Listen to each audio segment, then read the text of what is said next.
Mtazamaji, na kuna nyingine hii hapa kutoka Fukunyuku za Aziz Ki. Pamoja na kusepa Yanga, Aziz Ki atia neno mechi ya Juni 25 waitaja Simba na ubingwa. Mwamba Burkina Faso Steven Aziz Ki tayari ameshaanza kupiga katika chama lake jipya la Wydad Casablanca alikotua hivi karibuni akitokea Yanga, lakini huku nyuma kaacha kumbukumbu kibao Jangwani anazotembeza nalo.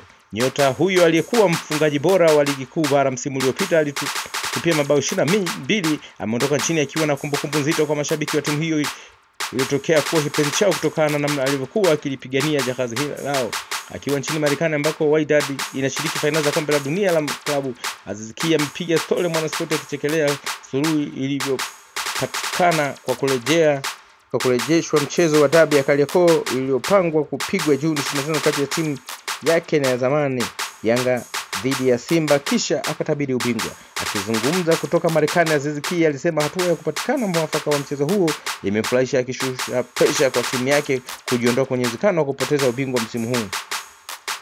Aziz Ki alisema hatua ya Yanga kurudi mchezoni na mechi hiyo kupigwa Juni 25, naamini kwamba mabingwa hao watetezi watautetea ubingwa wao. Nimesikia kwamba mwafaka umepatikana, ni habari njema. Nimefurahia hiyo. Wakati naondoka kulikuwa na huo wasiwasi wa kuchezwa mechi.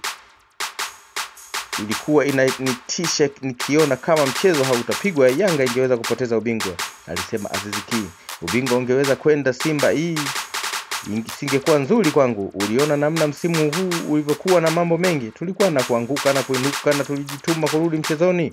Kuna wakati niliwaambia wachezaji wenzangu kwamba licha ya mechi ambazo tulipoteza msimu huu na kutupunguza kasi, lakini mwisho tutakiwa kupigania ubingwa. Hilo ndio muhimu, na sasa naona matumaini. Kama Yanga ikicheza hiyo mechi, nina uhakika watashinda na itakuwa bingwa. Sina wasiwasi na ubora wa wachezaji wenzangu wala makocha niliowaacha. Nyota huyo aliwataka wachezaji wenzake kupambana, kwani mechi mbili zilizosalia hazitakuwa rahisi kwa kuwa wanacheza na timu zinazotaka pia ushindi ili zijiweke vizuri kwenye msimamo wa ligi.